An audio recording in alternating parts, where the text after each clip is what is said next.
Hey guys, good morning, नमस्कार, सुप्रभात। कैसे हैं आप लोग सब? तो बहुत बहुत स्वागत आप सभी लोगों का मेरे यूट्यूब चैनल पर। और जैसा कि आप लोगों को मैंने प्रॉमिस किया था कि इंडियन कॉन्ट्रैक्ट एक्ट और सेल्स ऑफ गुड्स एक्ट और बाकी जो भी एक्ट आप लोगों के कवर है उन सबके रिवीजन पे हम लोग बात करने वाले हैं।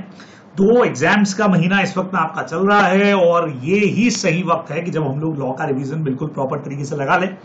तो ये रहा हमारा रिवीजन वीडियो आप लोगों के लिए। रिवीजन का लेक्चर मैं स्टार्ट करने जा रहा हूं। सबसे पहले हम लोग शुरुआत कर रहे हैं इंडियन कॉन्ट्रैक्ट एक्ट, जो न सिर्फ सीए फाउंडेशन वाले बल्कि अभी जो हमारे बीकॉम के एग्जाम देने वाले स्टूडेंट हैं उनके लिए भी बहुत काम में आने वाला है, उनके लिए बहुत यूजफुल रहने वाला है। बिकॉज बीकॉम फर्स्ट ईयर में यही सारे टॉपिक्स आप लोगों के कवर हैं। चलिए, तो बहुत फटाफट से बच्चे लोगों बात स्टार्ट कर दे। आप लोग जानते हैं स्टार्टिंग बेस हमारा नेचर ऑफ कॉन्ट्रैक्ट से काम करता है और नेचर ऑफ कॉन्ट्रैक्ट कहता है कि भाई date of applicability Indian contract act 1 सितंबर 1872 सबको अच्छी तरह से याद है। कॉन्ट्रैक्ट के डेफिनेशन के ऊपर अगर बात करें तो ऐसा agreement which is enforceable by law हमारी सबसे कॉमन डेफिनेशन है जो हमेशा अपने को याद रखनी चाहिए। एग्रीमेंट की अगर बात करें तो every promise and every set of promises जो एक दूसरे के लिए कंसिडरेशन हो वही बेसिकली कहलाता है एग्रीमेंट। और एक प्रपोजल जब भी एक्सेप्ट हो जाता है तो फिर वो बन जाता है प्रॉमिस, जैसा कि हम लोग जानते हैं। और दोनों पार्टीज के नाम, एक का हो जाता है प्रॉमिसर, दूसरे का हो जाता है प्रॉमिसी। चलिए, अब अगर किसी भी एग्रीमेंट के एनफोर्सबिलिटी की बात की जाए तो an agreement is said to be enforceable by law अगर उसमें कुछ लीगल ऑब्लिगेशंस हो। हम सबको पता है, यानी कि जो कमर्शियल या बिजनेस ट्रांजैक्शन या एग्रीमेंट होते हैं उसमें हम मान के चलते हैं कि हाँ भाई वहां पे लीगल रिलेशंस होते हैं, ठीक है। लेकिन जो भी सोशल या डोमेस्टिक नेचर है, खास करके हमारा केस बालफोर वर्सेस बालफोर वाला, जिसमें लीगल ऑब्लिगेशंस नहीं थे, तो सोशल या डोमेस्टिक मैटर के अंदर लीगल ऑब्लिगेशंस नहीं माने जाते, तो ऐसे कॉन्ट्रैक्ट वैलिड कॉन्ट्रैक्ट नहीं बनेंगे, सिर्फ हमारे एग्रीमेंट्स ही रहने वाले हैं। इट मींस हम ये कह सकते हैं कि all contracts are agreement but all agreements are not contract. क्योंकि किसी भी कॉन्ट्रैक्ट बनने का पहला एसेंशियल हमारे पास में जो है वो यही है बच्चे लोगों कि वो एग्रीमेंट होना चाहिए। लेकिन एग्रीमेंट जो है वो एक से ज्यादा, 3 टाइप उसके, जिनमें से ओनली एक ही है जो कॉन्ट्रैक्ट के अंदर चेंज हो रहा है। इसलिए हमारी लाइन बिल्कुल जस्टिफाई कर दी है कि all contracts are agreement but all agreements are not contract. चलिए, अब अगर आपसे बात करूं कि भाई जो भी हमारा ये कॉन्ट्रैक्ट क्रिएट होता है तो इसकी एसेंशियल्स क्या है, तो बहुत सिंपल, सेक्शन 10 के हिसाब से बच्चे लोगों 10 पॉइंट हम लोग हमेशा पढ़ते हैं, जिनमें से पहला पॉइंट हमारे पास में ऑफर एंड एक्सेप्टेंस का है, जो हमारा अगला चैप्टर भी है। तो बट ऑब्वियस इसका डिटेल दो अगले वाले चैप्टर में हम कर ही लेंगे। सेकेंड पॉइंट कहता है mutual consent of the parties, यानी दो पार्टी एक ही चीज पर एक ही सेंस में एग्री होनी चाहिए, है ना। अपना वही पुराना वाला example, I want to sell my car, actually I have 2 car, और मैं अपनी एक कार, मान लीजिए मेरे पास 2 कार, एक मेरे पास फोर्ड का कार, एक मेरे पास टाटा का कार है, तो मैं अपनी बात कर रहा था I want to sell my car in 10 lakh. Actually I am talking about Ford but you are thinking about Tata, तो इट मीन्स हमारे बीच में एग्रीमेंट या कॉन्ट्रैक्ट नहीं बना, क्योंकि हमारे बीच में म्यूचुअल कंसेंट वहां पे नहीं है, बराबर। अब नेक्स्ट नंबर हमारे पास बच्चे लोगों वही ऊपर वाला जो पॉइंट आया, लीगल ऑब्लिगेशन जब तक नहीं है तब तक कॉन्ट्रैक्ट नहीं बनेगा। फिर नेक्स्ट पॉइंट कहता है फ्री कंसेंट का। बच्चे लोगों को पूरा अपना 5th चैप्टर अपन लोगों ने नोट्स के अंदर यही पढ़ा और आगे हम लोग पढ़ने वाले हैं। कंसेंट हमेशा फ्री होनी चाहिए, विदाउट प्रेशर के, और कंसेंट लेते वक्त कहीं पर भी कोर्जन का या अंडू इन्फ्लुएंस का या फ्रॉड का या मिसरिप्रेजेंटेशन का या मिस्टेक का इन्फ्लुएंस नहीं होना चाहिए, जो हम लोग आगे चैप्टर के अंदर रिवीजन के अंदर भी कवर कर लेंगे। तो ये अपने को ध्यान में रखना है, ठीक है। नेक्स्ट पॉइंट क्या कहता है, एंटरिंग कैपेबिलिटी होनी चाहिए, यानी पार्टीज कॉन्ट्रैक्ट करने के लिए कंपिटेंट होनी चाहिए। अगेन हमारा अगला टॉपिक भी इसी के अंदर से कवर होगा, बराबर। आगे के हमारे टॉपिक्स है ना ये तो सारे। तो माइनर में, अनसाउंड माइंड पर्सन में और डिस्क्वालिफाइड बाय लॉ पर्सन में कॉन्ट्रैक्ट करने का कैपेसिटी नहीं होता। सेम उसी तरह से अगला पॉइंट बच्चे लोगों, पूरा का पूरा चैप्टर है हमारे पास में लॉफुल ऑब्जेक्ट एंड कंसिडरेशन, जिसमें अपन अपोज टू पब्लिक पॉलिसी वाला टॉपिक भी पढ़ने वाले हैं। कॉन्ट्रैक्ट जब भी बनेगा तो आपका ऑब्जेक्ट और कंसिडरेशन हमेशा होना चाहिए लॉफुल, बराबर। अगर अनलॉफुल पर्पस है या अनलॉफुल कंसिडरेशन है, मर्डर का आपने कोई एग्रीमेंट कर लिया है तो कभी भी जाकर के कॉन्ट्रैक्ट में चेंज नहीं होगा। Must not have expressly declare to be void. अब इस लेवल पे जब आप रिवीजन लेवल पे आ गए हो बच्चे लोगों, तो आपको अच्छी तरह से पता है कि हम लोगों ने पूरा लॉफुल ऑब्जेक्ट वाला जो चैप्टर पढ़ा वो सारे वॉइड एग्रीमेंट है, और उनके अलावा भी माइनर के साथ एग्रीमेंट करते हो वॉइड है, अनसर्टेनिटी वॉइड है, इम्पॉसिबिलिटी वॉइड है, रेस्ट्रेन टू ट्रेड अगर आपने किया तो वॉइड है, रेस्ट्रेन टू मैरिज किया तो वॉइड है, restrain to legal proceeding void है, वेजरिंग के जो एग्रीमेंट्स हमने पढ़े वो सारे के सारे वॉइड एग्रीमेंट्स होते हैं। तो ये बात आप लोगों को अच्छी तरह से पता है यहाँ पे, बराबर, जो आगे जाके हम लोग पढ़ने वाले भी हैं। हमारा एग्रीमेंट सर्टेन होना चाहिए और इम्पॉसिबल नहीं होना चाहिए। अभी भी मैंने कर लिया आपसे बात, ये सर्टेन में अपना वही पुराना example, I want to sell my car in 5 और 6 लाख, तो कोई एक चीज फिक्स करना पड़ेगा। सेम उसी तरह से स्टार फ्रॉम स्काई, आसमान से चांद सितारे तोड़ के लाने वाला जो हमारा एग्रीमेंट है, भाई ये क्या हो गया था अचानक, लाइट चली गई थी पर वापस आ गई है। तो कहने का मतलब बहुत सीधा सीधा सा है कि हमारा कॉन्ट्रैक्ट जो है वो हमेशा कैसा होना चाहिए, पॉसिबल होना चाहिए। ये अपने को ध्यान में रखना है। स्टार फ्रॉम स्काई, आसमान से चांद सितारे तोड़ के लाने के जो एग्रीमेंट्स हैं वो सारे के सारे वॉइड एग्रीमेंट्स होंगे बच्चे लोगों, ये अपने को ध्यान में रखना चाहिए। चलिए नेक्स्ट पॉइंट आता है बच्चे लोगों, टाइप्स ऑफ कॉन्ट्रैक्ट। तो टाइप्स ऑफ कॉन्ट्रैक्ट भी आप लोग जानते हैं बहुत अच्छी तरह से, इस चैप्टर का जान जो है वो यही है। और इसमें सबसे पहले नंबर पे हमारे पास में आता है express contract. If the terms of contract are made in words spoken or written at the time of formation, उसको हम लोग बोलते हैं एक्सप्रेस कॉन्ट्रैक्ट। यानी जो एक्सप्रेस कॉन्ट्रैक्ट वो है जिसके अंदर क्या यूज होने वाले बच्चे लोगों, वर्ड्स यूज होंगे, फिर वो वर्ड्स ओरल भी हो सकते हैं और रिटर्न भी हो सकते हैं। इंप्लाइड कॉन्ट्रैक्ट का हमारा सबसे मेजर जो कीवर्ड है वो है डिपेंड्स ऑन द एक्ट और कंडक्ट ऑफ द पार्टीज, बराबर, जिसमें पार्टीज वर्ड्स यूज नहीं करती लेकिन उनका एक्ट और कंडक्ट, अपना कुली वाला पुराना एग्जाम्पल बच्चों इसके ऊपर बहुत जबरदस्त तरीके से लगने वाला है, तो ये अपने को यहां पे ध्यान में रखना चाहिए, बराबर। अच्छा, tacit contract is also part of implied contract. ATM and fall of hammer best example हमारे टेसिट के। अगर कोई कॉन्ट्रैक्ट सेक्शन 10 की सारी एसेंशियल को फॉलो कर दे तो हमारा वैलिड कॉन्ट्रैक्ट बन जाएगा। अपने को ध्यान में रखना है, बहुत सिंपल सा तरीका है, वो हमारा वैलिड कॉन्ट्रैक्ट बनने वाला है।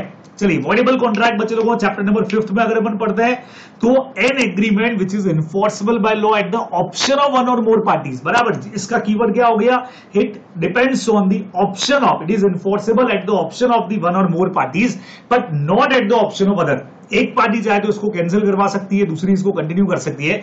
ऐसा अगर कोई मैटर है, फ्री कंसेंट वाले पूरे चैप्टर का बेस हमारा यही होता है वॉइडेबल कॉन्ट्रैक्ट, तो वहां से अपन इसको करने वाले हैं, ठीक है।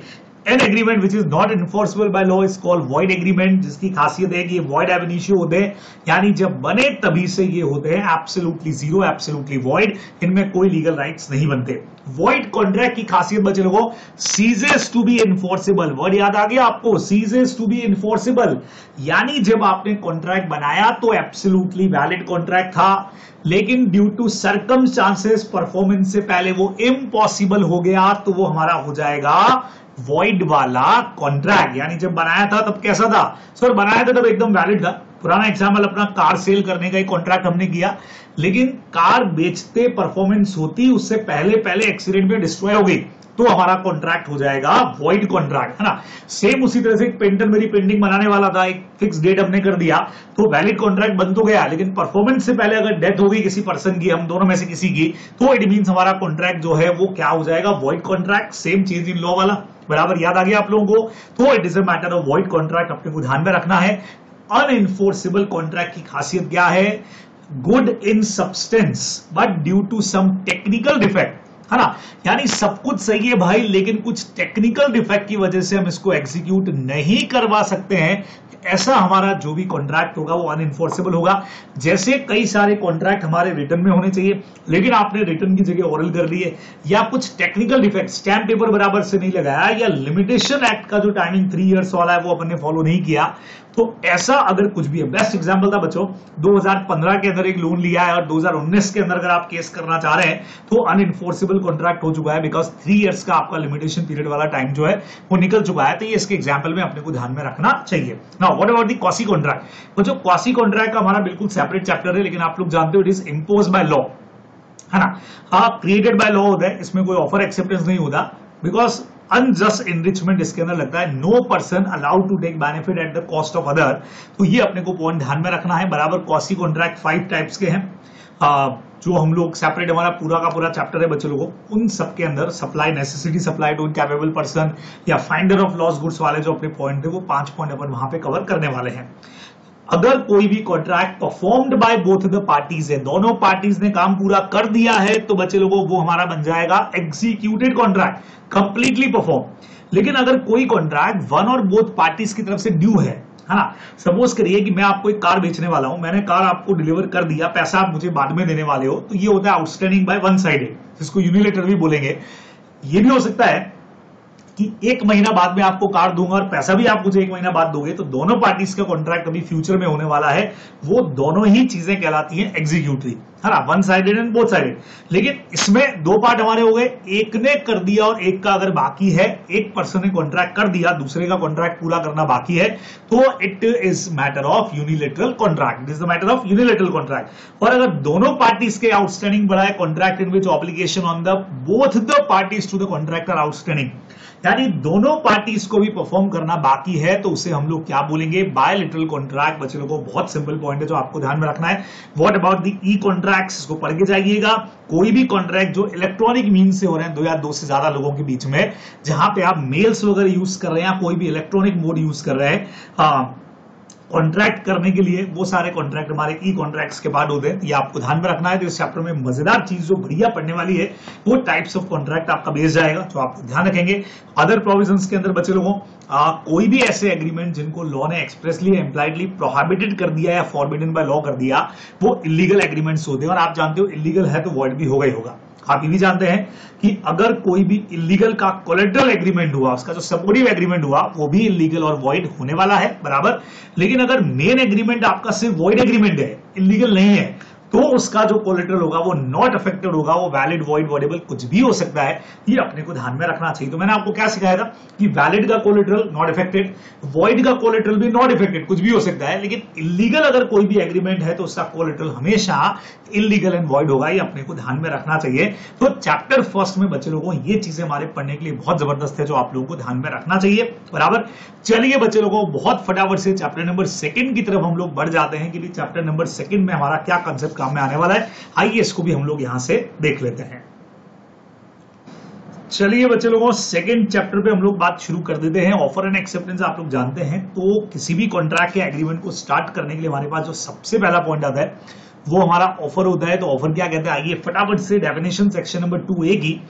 When one person signify to another his willingness, यानी कि जहां पे एक पर्सन जो ऑफरर होने वाला है, सिग्निफाई का मतलब बताता है, अनोदर यानी कि ऑफरी को अपना विलिंगनेस, आप लोग जानते हैं अपनी इच्छा बता रहा है, और किस बारे में, टू डू समथिंग, और एब्सटेन फ्रॉम डूइंग का मतलब भी आप लोग जानते हो, नॉट टू डू समथिंग। तो जब एक पर्सन दूसरे पर्सन को अपना डिजायर बता रहा है किसी काम को करने या किसी काम को नहीं करने के लिए, जिसमें उसका पर्पस ये है कि सामने वाले की कंसेंट मिल जाए, तो हम बोलेंगे कि हाँ, he said to make a proposal, कि एक पर्सन ने दूसरे पर्सन को दिया है प्रपोजल, बराबर। तो बहुत बढ़िया सी डेफिनेशन है, बहुत सिंपल डेफिनेशन है। और किसी भी ऑफर को वैलिड बनाने के लिए हमको कई सारे पॉइंट्स की जरूरत पड़ती है, कई सारे रूल्स की जरूरत पड़ती है, जिनमें हमारा पहला पॉइंट जो बहुत इंपॉर्टेंट केस के साथ है बच्चे लोगों, the offer must be communicate to the other party.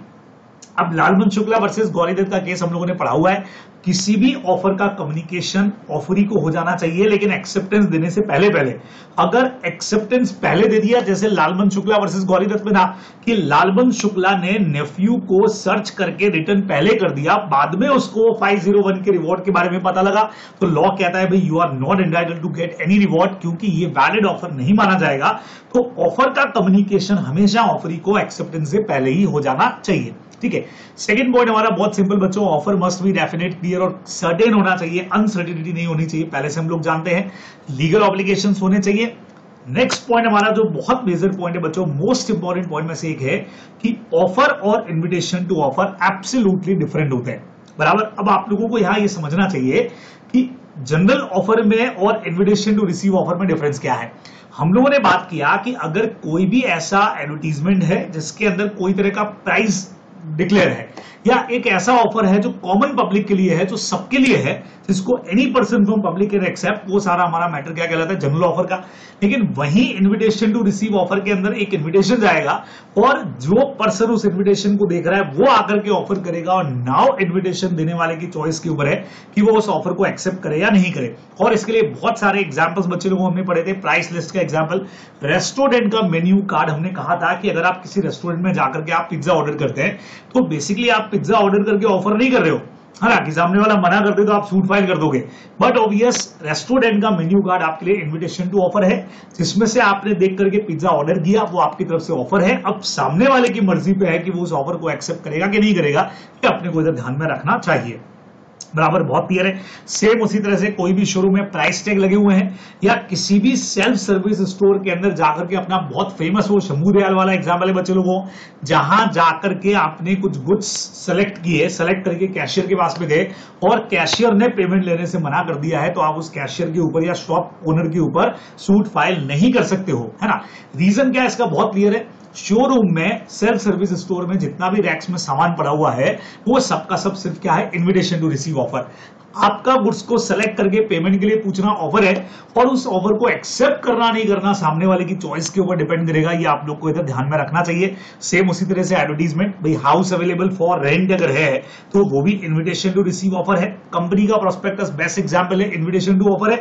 जब आप शेयर्स के लिए एप्लीकेशन भेजते हो, वो आपका ऑफर है, और अगर कंपनी आपका शेयर अलॉट कर देती है तो इट मींस एक्सेप्टेंस वहां पे हो जाएगा, और अलॉट नहीं किया और रिफंड कर दिया तो मतलब आपका ऑफर रिजेक्ट हो गया। सेम उसी तरह से बच्चे लोगों, रेलवे या बस के जो टाइम टेबल्स होते हैं, तो हम कई बार सीट के लिए, उनका जो रेलवे का टाइम टेबल है वो इनविटेशन है, फिर हमने अप्लाई किया कि सर टिकट दे दो हमको, हमारा ऑफर है, अभी अवेलेबल होगा, सीट तो मिलेगा, पर नहीं मिलता है, तो हम ये नहीं कह सकते कि ब्रीच ऑफ कॉन्ट्रैक्ट कर दिया, बिकॉज ये सारे एग्जाम्पल हमारे इनविटेशन टू रिसीव ऑफर के हैं। तो एग्जाम के हिसाब से बहुत बढ़िया पॉइंट हो सकता है। नेक्स्ट पॉइंट भी हमारा बहुत अच्छा है बच्चों, offer must be distinguish from an answer to a question of casual inquiry. यानी कैजुअल इंक्वायरी का रिप्लाई करना कभी ऑफर में नहीं आएगा। अपना बहुत फेमस केस बच्चों, हार्वे वाला जो अपना केस था, जहां पे हमने पूछा था, 2 सवाल पूछे थे कि भाई ये हॉल पेन जो है वो कितने का है, प्लस क्या आप हमको बेचोगे। सामने वाले ने सिर्फ प्राइस बता दिया, लेकिन उसने ये नहीं ऑफर किया कि वो आपको बेचेगा। तो अगर किसी शॉप पे आप गए और आपने सिंपल पूछ लिया कि भाई साहब ये शर्ट कितने का है, उसने कहा 1000 रुपए, अब आपने कहा ठीक है पैक कर दो। अब सामने वाला मना कर सकता है। अब आप कह रहे हो नहीं, आपने ऑफर किया ना 1000 में बेचोगे, उसने ऑफर नहीं किया है, उसने सिर्फ आपकी कैजुअल इंक्वायरी का जवाब दिया है। अभी आपको परचेस करना है तो आप ऑफर कर रहे हो कि आप हमको 1000 के अंदर सेल करोगे, उसका मर्जी होगा तो बेचेगा, नहीं मर्जी होगा तो नहीं बेचेगा, क्योंकि कैजुअल इंक्वायरी का रिप्लाई करना कभी भी ऑफर के अंदर नहीं आता है, अपने को ध्यान में रखना है। But obvious offer to do something और नॉट टू डू समथिंग, किसी काम को करने के लिए या नॉट टू डू समथिंग, बराबर आपको एग्जाम्पल याद है कि भी मुझे यहां पढ़ाने का पैसा मिलेगा, या मुझे और कहीं नहीं पढ़ाने के लिए यहां पे पैसा दिया जा रहा है, तो टू डू समथिंग और नॉट टू डू समथिंग। ठीक है ना, offer must be made. Offer का पर्पस होता है सामने वाले की कंसेंट लेना, डेफिनेशन के अंदर ही आ गया था।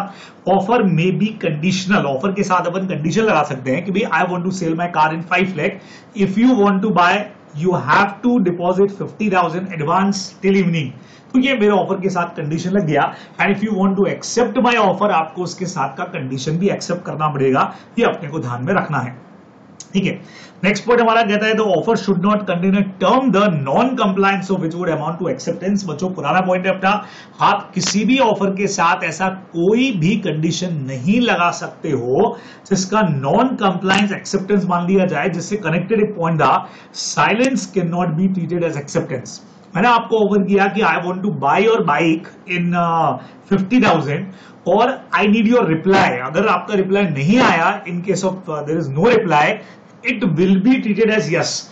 तो मैं मान लूंगा कि हाँ आपका जवाब यस में है, तो ऐसी कोई भी कंडीशन में नहीं लगा सकता जिसका नॉन कंप्लायंस एक्सेप्टेंस मान लिया जाए। ये अपने को इधर ध्यान में रखना चाहिए था। बराबर, क्लियर माइंडेड है बच्चे लोगों। नाउ नेक्स्ट पॉइंट हमारा कहता है टाइप्स ऑफ ऑफर का, और टाइप्स ऑफ ऑफर में सबसे पहले आता है हमारे पास में एक्सप्रेस ऑफर, जो वर्ड्स या स्पोकन से होता है। इंप्लाइड ऑफर पहले ही पढ़ चुके हैं बच्चों, जो कंडक्ट ऑफ पार्टी से होता है। स्पेसिफिक ऑफर वो होता है जो किसी भी स्पेसिफिक पर्सन को किया जाए, जैसे अगर मैं आपको ही कोई ऑफर कर रहा हूं, मैं किसी पर्सन अमित को ऑफर कर रहा हूं, मैं किसी पर्सन रीमा को ऑफर कर रहा हूं, तो ये सारे मैटर हमारे जो है वो स्पेसिफिक ऑफर के अंदर आएंगे, जिसको वो स्पेसिफिक पर्सन ही एक्सेप्ट करेगा और कोई नहीं कर सकता है। लेकिन general offer word at large होता है। लालमन शुक्ला वर्सेस गौरीदत्त हमारा बेस्ट एग्जांपल था जनरल ऑफर का, जहां एक्सेप्टेंस कैसे देना है उसके नेफ्यू को सर्च करके लाके दीजिए, एक्सेप्टेंस हो जाएगा। दूसरा फेमस केस बच्चों हमारा Carlill versus Carbolic Smoke Ball Company. जैसे ही आप उस मेडिसिन को यूज करेंगे स्मोक बॉल को, इट मींस आपने ऑफर के ऊपर एक्सेप्टेंस दे दिया है। तो जनरल ऑफर में it can be accepted by anyone who fulfil the terms of offer, ये अपने को ध्यान में रखना है। क्रॉस ऑफर की खासियत बच्चों, सिमिलर या identical offer to each other. जब दो लोग एक दूसरे को सेम टू सेम ऑफर कर देते हैं बच्चे लोगों, तो उसको हम लोग क्या बोलेंगे, हम उसको क्रॉस ऑफर के नाम से जानते हैं, आप लोग जानते हो अच्छी तरह से। तो एक ही ऑफर अगर दोनों ने सेम, मैंने आपको यहां से लेटर लिख दिया, I want to sell my house in 5 crore, will you buy, और आपने वहां से एक लेटर लिख दिया कि आई वांट टू, मैंने आपको ऑफर किया, I want to buy your house in 5 crore, will you sell, और आपने लिख दिया वहां से कि I want to sell my house in 5 crore, will you buy. तो एक तरह से दोनों लोगों ने सेम ऑफर अगर एक दूसरे को, मुझे आपका घर परचेस करना है, आपको अपना घर मुझे बेचना है, सेम ऑफर हमने एक दूसरे को कर दिया, तो this is called identical offer. अपने को ध्यान में रखना है। काउंटर ऑफर की खासियत थी बच्चे लोगों, इसके अंदर हम लोग कर देते हैं ओरिजिनल ऑफर का रिजेक्शन, है ना। जहां पे कंडीशनल एक्सेप्टेंस आ गया, रिजेक्शन ऑफ ऑफर हो गया। जहां दोनों लोगों ने क्या कर दिया, एक दूसरे को आइडेंटिकल ऑफर नहीं दिया। क्रॉस और काउंटर का डिफरेंस क्या है, क्रॉस में तो सेम ऑफर एक दूसरे को कर दिया था, यहां पे व्हेन द ऑफर ही offer to conditional acceptance of the offer subject to some modifications. यहां खासियत क्या थी कि मैंने आपको बोला I want to sell my car in 5 lakh, will you buy, और आपने कहा yes I want to buy but in 4 lakh. तो इट मींस आपने मेरे 5 लाख के ऑफर के बदले में अपना 4 लाख का नया ऑफर मुझे काउंटर कर दिया, तो this is called counter offer. और इससे हमारा ओरिजिनल ऑफर जो है वो रिजेक्ट हो जाता है, बिकॉज मॉडिफिकेशन एंड वेरिएशंस आ गए, तो this is called counter offer. Standing offer जो एक पर्टिकुलर पीरियड तक के लिए ओपन रहता है बच्चों, टेंडर हमारा बेस्ट एग्जाम्पल इसके अंदर था। इसको कंटिन्यू या ओपन ऑफर के नाम से भी जाना जाता है। जो एक पर्टिकुलर, जैसे टेंडर किसी को देते हैं तो एक पर्टिकुलर टाइम तक वो ओपन रहता है, तो दिस इज कॉल्ड स्टैंडिंग या ओपन ऑफर। तो ये हमारे ऑफर के सारे टाइप्स हैं जो यहां आकर के हो जाते हैं खत्म। नाउ नेक्स्ट पॉइंट आता है बच्चों को हमारे पास जबरदस्त वाला एक्सेप्टेंस का, और एक्सेप्टेंस का पॉइंट क्या कहता है, when the person to whom the proposal is made, जिस पर्सन को हमने प्रपोजल दिया यानी कि offeree is made signifies assent there to, अगर वो अपना एक्सेप्टेंस कम्युनिकेट कर देता है बच्चों, एक्सेप्टेंस देना ही उतना इंपॉर्टेंट नहीं है जितना एक्सेप्टेंस को कम्युनिकेट करना इंपॉर्टेंट है भाई, तो हम बोलेंगे कि हमारा प्रपोजल क्या हो चुका है, एक्सेप्ट हो चुका है। ये अपने को इधर ध्यान में रखना चाहिए। अब जैसे ऑफर के बहुत सारे रूल्स थे, वैसे ही एक्सेप्टेंस के भी कई सारे रूल हमारे सामने आते हैं बच्चे लोगों, और वो रूल क्या कहते हैं, एक्सेप्टेंस मस्ट बी कम्युनिकेटेड। बराबर, बहुत सिंपल है, ऊपर ही डेफिनेशन के अंदर आ गया, एक्सेप्टेंस मस्ट बी कम्युनिकेटेड। और ब्रॉगडन वाला हमारा केस इसमें बहुत जबरदस्त है बच्चों, जहां एक कॉन्ट्रैक्टर ने कोल की सप्लाई के लिए अपना एप्लीकेशन जो है, अपना जो टेंडर है वो कंपनी को सेंड किया, ठीक है, यानी कंपनी को उसने ऑफर किया, और कंपनी का जो मैनेजर था उसने एक्सेप्टेंस लिख दिया, लेकिन अपने टेबल के ड्रॉर में डाल करके वो भूल गया और आगे कम्युनिकेट नहीं हुआ। हम जानते हैं कि एक्सेप्टेंस होने के बावजूद भी एक्सेप्टेंस नहीं मानी जाएगी, बिकॉज एक्सेप्टेंस का जब तक वापस ऑफर को कम्युनिकेशन नहीं हो तब तक वो वैलिड नहीं होता है। तो फेमस केस है, अपने को ध्यान में रखना है। सेकेंड नंबर, एक्सेप्टेंस वही बंदा दे सकता है जिसको ऑफर किया है। Acceptance can be given only by the person to whom offer is made. हाँ, जनरल ऑफर में कोई भी दे सकता है, लेकिन स्पेसिफिक ऑफर के अंदर एक्सेप्टेंस वही बंदा देगा जिसको हमने ऑफर किया। बच्चे लोगों को बोल्टन वाला केस याद आया, एक शॉपकीपर को गुड्स का कोई ऑर्डर मिला, बराबर, लेकिन शॉपकीपर ने अपना शॉप किसी और को सेल कर दिया था, और जिस पर्सन, जो नया ओनर था, उसने सप्लाई कर दिया। अब लॉ ये कहता है कि नया पर्सन का सप्लाई करना वैलिड सप्लाई नहीं माना जाएगा, बिकॉज ऑफर उसको किया ही नहीं गया था, ऑफर पहले वाले को किया गया था, तो नया वाला इस पर एक्सेप्टेंस नहीं दे सकता है। ये अपने को ध्यान में रखना था, बोल्टन वाला केस हम लोग ने पढ़ा हुआ है, बराबर। नंबर थर्ड क्या कहता है, A valid contract arise only if the acceptance in absolute। बच्चे लोगों, एक्सेप्टेंस में अगर आपने चेंजेस कर दिए, तो पहले अपन बात कर चुके हैं, वो काउंटर ऑफर बन जाएगा। एब्सोल्यूट और अनक्वालिफाइड होना चाहिए। एक्सेप्टेंस अगर आपने वेरिएशन डाल दिए, जैसे I want to sell my house in 5 crore, और आपने बोल दिया no I want to buy in 4 crore, तो इसका मतलब वेरिएशन हो गया, और वेरिएशन अगर हो गया तो फिर ये काउंटर ऑफर हो जाएगा, वो ओरिजिनल ऑफर हमारा रिजेक्ट हो गया। तो एक्सेप्टेंस हमेशा अनक्वालिफाइड यानी कि कंडीशन के बगैर, और एब्सोल्यूट यानी कंप्लीट होनी चाहिए। अब एक्सेप्टेंस कैसे होनी चाहिए बच्चों, जो मोड प्रिस्क्राइब करें। अगर मैंने आपको ऑफर किया और मैंने आपको बोल दिया कि मुझे आपका एक्सेप्टेंस रिटर्न में चाहिए, तो आप रिटर्न में दोगे। मैंने बोला फोन पे चाहिए, तो फोन पे दोगे। तो जो भी मोड प्रिस्क्राइब किया जाए उसमें होना चाहिए। हाँ, अगर सामने वाले ने वो मोड प्रिस्क्राइब वाला फॉलो नहीं किया, किसी और मोड से दे दिया, तो depends on the desire of the offeror कि वो एक्सेप्टेंस को माने या फिर न माने, ठीक है। सेम उसी तरह से एक्सेप्टेंस भी आपको कब देना है, प्रिस्क्राइब टाइम के अंदर। मैंने आपको ऑफर किया और मैंने बोला मुझे एक्सेप्टेंस 2 दिन में चाहिए, तो आपको अपना एक्सेप्टेंस 2 दिन में ही देना है। अगर आप 2 दिन के बाद एक्सेप्टेंस देते हैं, तो depends on the desire of the offeror कि वो एक्सेप्टेंस माने या नहीं माने, क्योंकि आपने 2 दिन के अंदर दिया तब तो मानना ही है, लेकिन 2 दिन बाद देते हो तो मेरी डिजायर के ऊपर है कि मैं आपका एक्सेप्टेंस मानूं या नहीं मानूं, मैं किसी और को सेल कर दूं, या अपने को ध्यान में रखना है। और अगर टाइम डिसाइड नहीं किया तो रीजनेबल टाइम होना चाहिए, और रीजनेबल टाइम का लॉ में कोई डेफिनेशन है नहीं, सिचुएशन सर्कमस्टेंसेस के ऊपर डिपेंड करता है, अपने को ध्यान में रखना है। ठीक है, नंबर नेक्स्ट क्या कहता है बच्चों, a valid contract can arise only when, acceptance हमेशा आपको देना है एक्सेप्टेंस के लैप्स होने से पहले पहले। एक्सेप्टेंस विड्रॉ कर ले सामने वाला या लैप्स हो जाए सब्जेक्ट मैटर डिस्ट्रॉय होने से या लॉ में चेंज होने से, किसी भी वजह से ऑफर खत्म होने से पहले पहले अगर आप एक्सेप्टेंस देते हैं तभी वो एक्सेप्टेंस वैलिड मानी जाएगी, अदरवाइज नहीं। एक्सेप्टेंस कभी भी साइलेंस से प्रेजम्पशन में नहीं आती है। ये अपना वही पॉइंट है कि मैंने आपको बोल दिया कि अगर आप चुप रहे तो मैं आपकी हां मान लूंगा, और आप सच में चुप रह गए, तो एक्सेप्टेंस कभी भी साइलेंस से प्रेजम्पशन में नहीं आती। Acceptance can not B presume from silence. अच्छा, फेल्ट हाउस वाला अपना केस बच्चों याद आया, जहां पे एक अंकल ने अपने नेफ्यू को लिखा था जो हॉर्स में ट्रेडिंग करता था कि भाई मुझे तुमसे एक हॉर्स चाहिए, और अगर तुम्हारा रिप्लाई नहीं आया तो मैं मान लूंगा कि घोड़ा तुमने मुझे बेच दिया है। और उसने एक्चुअल में हॉर्स अलग भी करवा दिया था लेकिन रिप्लाई नहीं किया। तो यहां कोई कॉन्ट्रैक्ट का फॉर्मेशन नहीं होगा, बिकॉज ऐसी कोई भी कंडीशन है तो आप लगा सकते हो, और कभी भी साइलेंट रहना एक्सेप्टेंस के इक्विवेलेंट यहां पे नहीं माना जाएगा, ये अपने को ध्यान में रखना है बराबर से ना। उसके बाद में बच्चे लोगों नेक्स्ट पॉइंट क्या कहता है, if the offer is any previous connect. लेकिन इसमें एक चीज जरूर थी, हमने ये भी पढ़ा था, अगर आपका प्रीवियस कंडक्ट ये कहता है कि आपने किसी मैटर के ऊपर साइलेंस से ही एक्सेप्टेंस दिया है तो फिर साइलेंट रहना एक्सेप्टेंस माना जाएगा। याद करो मैगजीन वाला एग्जांपल, हमने 1 साल के लिए एक मैगजीन का सब्सक्रिप्शन लिया था, 1 साल पूरा हो गया, पैसा भर दिया, उसके बाद भी मैगजीन कंपनी मैगजीन भेजती रही बराबर से, और हमने उसका अपोज भी नहीं किया, मना भी नहीं किया, तो लॉ कहता है यू हैव टू पे फॉर दिस, बिकॉज आपका उस मैगजीन को एक्सेप्ट करना और उनको मना नहीं करना, इट मींस आपने साइलेंट रह करके उस पर अपना एक्सेप्टेंस दे दिया है। ये अपने को इसमें ध्यान में रखना चाहिए, बहुत सीधी सी बात हो गई। तो अच्छा पॉइंट था हमारा। फिर बच्चे लोगों हमारे पास एक बहुत जबरदस्त वाला पॉइंट आता है, communication of offer and acceptance वाला पॉइंट जो है वो बहुत जबरदस्त है, और इसके लिए आप लोगों को बच्चे लोगों याद करिए कि मैंने रूल्स ऑफ कम्युनिकेशन के लिए आप लोगों को एक टेबल जो है वो इस तरह का प्रोवाइड करके रखा है, ठीक है ना।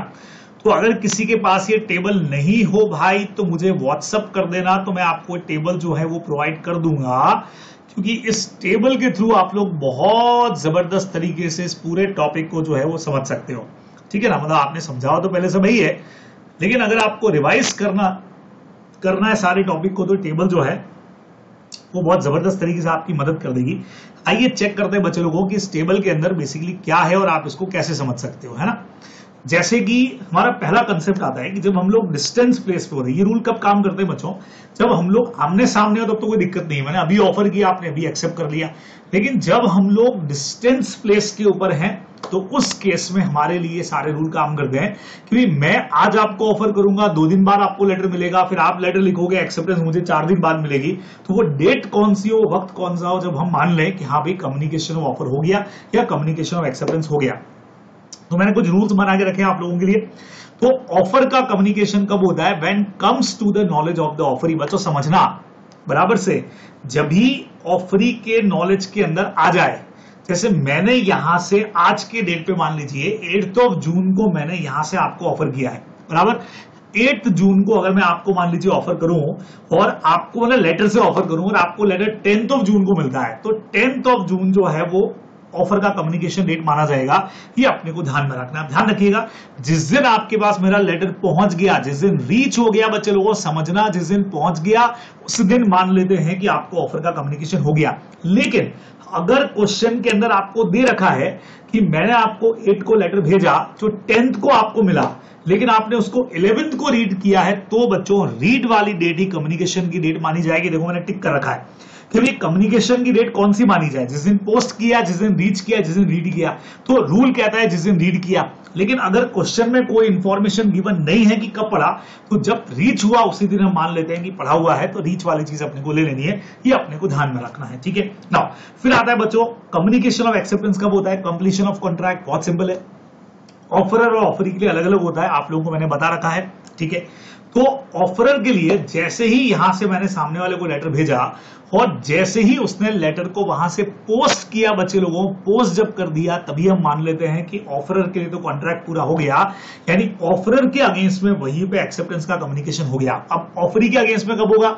ऑफरी के अगेंस्ट में कब होगा बच्चे लोगों? जब लेटर ऑफ एक्सेप्टेंस जो है वो ऑफरर यहां पे वापस से रिसीव कर लेगा, और रिसीव करने का मतलब इस बार रीच नहीं है बच्चे लोगों, इस बार जब वो रीड कर लेगा एक्सेप्टेंस को तब हम मान लेते हैं कि हाँ भाई यहां पे कम्युनिकेशन हो गया।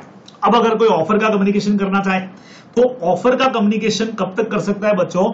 Before letter of acceptance posted by the offeree, यानी यहां से मैंने आपको ऑफर कर दिया और ऑफर करने के बाद मैं चाहता हूं कि यार मैं अपना एक्सेप्टेंस वापस ले लूं। ध्यान से सुनना, मैं चाहता हूं कि मैं अपना एक्सेप्टेंस आपसे वापस ले लूं, तो बहुत सीधा सीधा सा है बच्चे लोगों, आप वहां से लेटर पोस्ट करो, उससे पहले पहले before letter of acceptance posted by the offeree, यानी ऊपर वाला पॉइंट, ऑफरी वहां से लेटर पोस्ट करे उससे पहले पहले मेरा जो रिवोकेशन का लेटर है बच्चों वो रीच हो जाना चाहिए, तभी वो रिवोकेशन माना जाएगा। और मेरा लेटर वहां रीच होने से पहले पहले, रीच जरूरी नहीं है, रीच होना जरूरी है, उसने अगर एक्सेप्टेंस का लेटर पोस्ट कर दिया तो मेरा काम गया, मेरा ऑफर वहां पे पूरा मान लिया जाएगा कि हाँ भाई अभी मैं ऑफर को रिवोक नहीं कर सकता। अच्छा, सेम उसने वहां से एक्सेप्टेंस भेजी और वो एक्सेप्टेंस को रिवोक अगर करना चाह रहा है तो बिल्कुल, जब तक एक्सेप्टेंस मुझे यहां मिले उससे पहले पहले वो सामने वाला एक्सेप्टेंस का रिवोक कर सकता है। और ये भी बच्चों रीच होना जरूरी है, पहुंचना बहुत जरूरी है, अपने को ध्यान में रखना है। तो रिवोकेशन के साथ रीच वर्ड अटैच है। रिवोकेशन तभी वैलिड माने जाते हैं जब सामने वाले के पास पहुंच जाए, बराबर, पढ़े नहीं पढ़े बात की बात है, लेकिन रीड नहीं, यहाँ पे रीच पहले जरूरी है, अपने को ध्यान रखना है। हाँ, रीड कब जरूरी है, अगला वाला पॉइंट मेरे साथ में देखो बच्चे लोगों, इस टेबल से आपको सारी चीजें बहुत क्लियर हो जाएंगी। When letter of acceptance and letter of revocation receive reach at the same time, यानी कि लेटर ऑफ एक्सेप्टेंस भी पहुंच गया, साथ में रिवोकेशन भी आ गया, तो बच्चों लोग कहता है जो सबसे पहले नॉलेज के अंदर आया, यानी जो दोनों में से आपने पहले इस बार पहुंचना जरूरी नहीं है, जो रीड आपने किया वो चीज वैलिड मानी जाएगी, क्योंकि पहुंचे तो दोनों साथ में है। ठीक है ना, अगर लेटर ऑफ एक्सेप्टेंस और रिवोकेशन का टेलीग्राम साथ में आ जाए बच्चों, तो लॉ कहता है यहां पे भी जो पहले आपने रीड किया वो वैलिड माना जाएगा। लेकिन कॉमन माइंड जो है, जनरली हम ये मानते हैं कि टेलीग्राम जो है वो प्रायोरिटी बेस के ऊपर पढ़ा जाता है, तो ये थोड़ा सा अपने को यहाँ पे ध्यान में रखना है। ठीक है, बराबर, बहुत सिंपल है ना। उसके बाद बच्चों एक और पॉइंट मैंने डाला है, हाँ, अगर लेटर ऑफ एक्सेप्टेंस और टेलीफोन साथ साथ में आ जाए, मतलब लेटर ऑफ एक्सेप्टेंस आया और इधर ऑफरी ने टेलीफोन भी कर दिया, एक्सेप्टेंस हमको आंखों से दिख रहा है कि हाँ भाई यस लिखा हुआ है, लेकिन फोन पे वो कह रहा है नहीं यार मैं तो अपना एक्सेप्टेंस रिवोक कर रहा हूं, तो लॉ कहता है जो उसको पहले नॉलेज के अंदर आया, बराबर से। अब ये थोड़ा सा फनी टाइप पॉइंट हो गया कि पहले नॉलेज में क्या आया, वेदर उसने पढ़ पहले लिया या सुन पहले लिया, जो भी चीज पहले हुआ बच्चे लोगों वो वैलिड मानी जाएगी। क्योंकि तो मैंने आपको पढ़ाते वक्त कहा था कि उसकी मर्जी पे डिपेंड करेगा वो हेलो हेलो करके, क्योंकि फोन पे कम्युनिकेशन तब तक वैलिड नहीं होता है जब तक सामने वाले को सुना ही नहीं दे। तो लॉ ये कहता है ये दोनों साथ में आए तो जो पढ़ा पहले या जो सुना पहले वो चीज वैलिड मानी जाएगी, अपने को ध्यान में रखना चाहिए। तो इस टेबल के थ्रू आप लोग बहुत आराम से पूरा का पूरा टॉपिक जो है वो बहुत अच्छे से कवर करके जा सकते हो कि हाँ भाई ऑफर का कम्युनिकेशन हमारा किस वक्त के अंदर होता है, और एक्सेप्टेंस का कम्युनिकेशन दोनों पार्टीज के लिए, ऑफरर के लिए अलग होता है, ऑफरी के लिए अलग होता है, तो किस तरीके से होता है ये आप लोग पढ़ के जा सकते हैं। तो यहां पे मैंने लिख भी दिया और बच्चे लोगों को एक एग्जाम्पल भी अपन ने डाला यहाँ पे, ये देखिए कम्युनिकेशन ऑफ ऑफर का एक एग्जाम्पल हमने यहाँ पे लिया। एग्जाम्पल कहता है ए ने एक लेटर लिखा, propose to sell, letter to sell is house to be for 80,000, है ना। लेटर उसने 6 तारीख को पोस्ट कर दिया है, तो सामने वाले को 8 तारीख को मिल गया है, तो हम मान लेंगे कि भाई 8 को ऑफर का कम्युनिकेशन हो गया।